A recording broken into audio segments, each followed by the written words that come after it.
Lalu bagaimana strategi sang kiai yang seringkali dituduh sinkretis oleh penulis-penulis barat, padahal sebetulnya yang menuduh itu tidak mengerti apa artinya budaya Jawa. Misalnya ketika Kiai Tunggul Wulung membagikan kupat menjelang perjamuan kudus, orang tidak paham kupat itu artinya apa.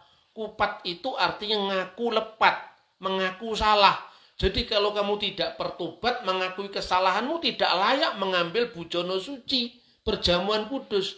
Nah, karena orang Jawa itu memang selalu memakai bahasa simbol, seperti orang Timur pada umumnya.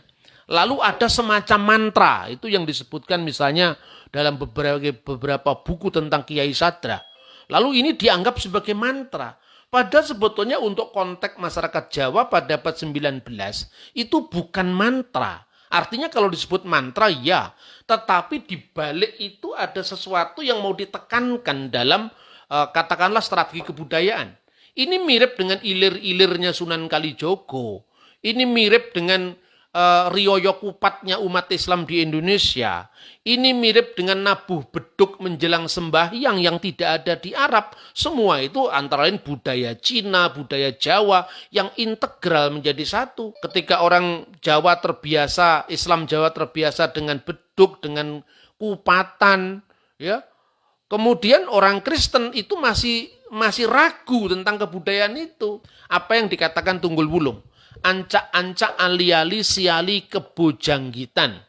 Anak-anak kebo dungkul si dungkul kapan gawene tiga rendeng anjang-anjang gubuk bolok unine grenteng cepluk. Ini kan seperti apa ya? Seperti mantra. Padahal sebetulnya kalau mau diartikan ada juga. Itu sebetulnya nyanyian masyarakat Jawa waktu itu. Lalu diartikan apa? Ini kan menjadi permainan anak-anak sebelum tahun 1940-an. Itu digantikan dengan ular tangga panjangnya tidak terkira itu loh. Itu sebelumnya mainannya ya ancak-ancak alis si alis kebojanggitan. Dan ternyata kalau itu dibedah, itu sesungguhnya merupakan jargon-jargon pengusiran setan sebetulnya. Misalnya, dalam sebuah karya sastra Majapahit akhir namanya Kakawin Sena, itu disebut janggitan itu adalah nama setan ya. Jejengklek kelawan gandarwa mangure, jadi rambutnya diore. Bawong ono ing ngayun janggitan humangseh dulur ilu-ilu rare bajang angawe, itu nama-nama roh teritorial yang sesungguhnya apa itu justru mau diusir. Nah, pengusirannya melalui apa? Melalui rumus Tritunggal Maha Kudus. Coba kita lihat bagaimana Kiai Tunggul Wulung itu mengusir setan ya. Maka dia mengucapkan Romo Allah, Putro Allah, Roh Suci Allah, tetelune tunggal sawiji.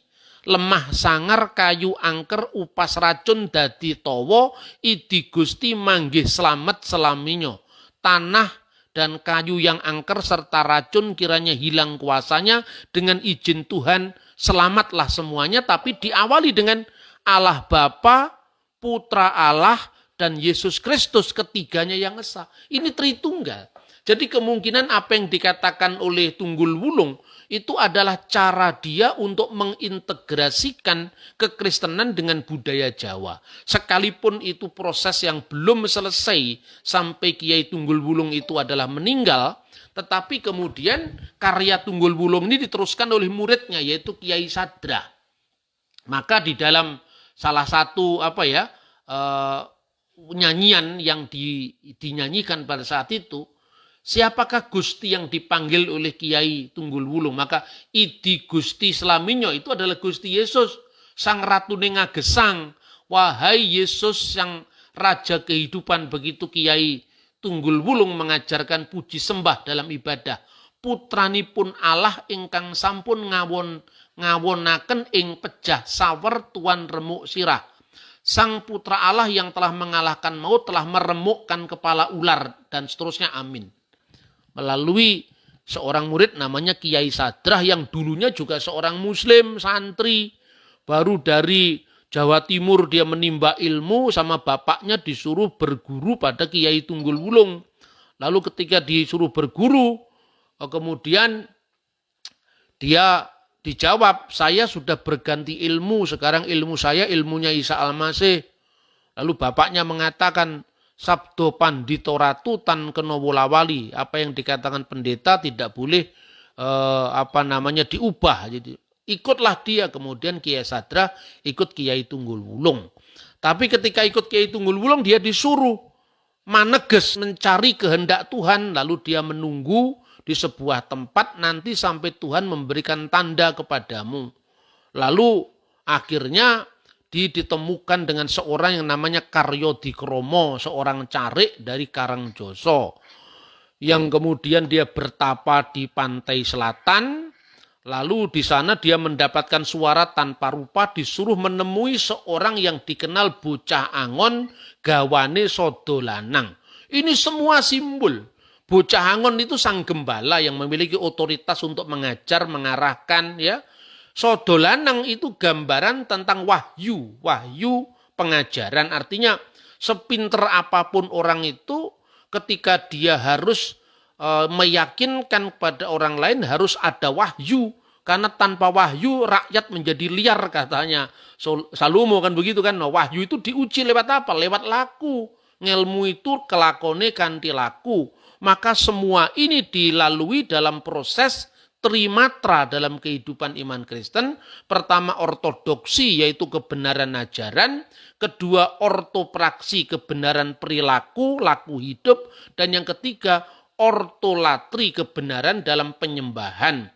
Karena kalau Tuhannya tidak jelas, yang disembah juga tidak jelas sekalipun dia tulus mencari. Nah kemudian Kiai Sadrah tadi setelah dibaptis, Raden itu namanya Kiai Sadrah. Setelah dibaptis dia diteguhkan panggilannya dengan Karyo Dikromo dan itulah yang orang pertama dilayani Kiai Sadrah. Kemudian menjadi cikal bakal dari desa Kristen yang sekarang dikenal dengan Karangjoso. Pertanyaannya terakhir sekarang.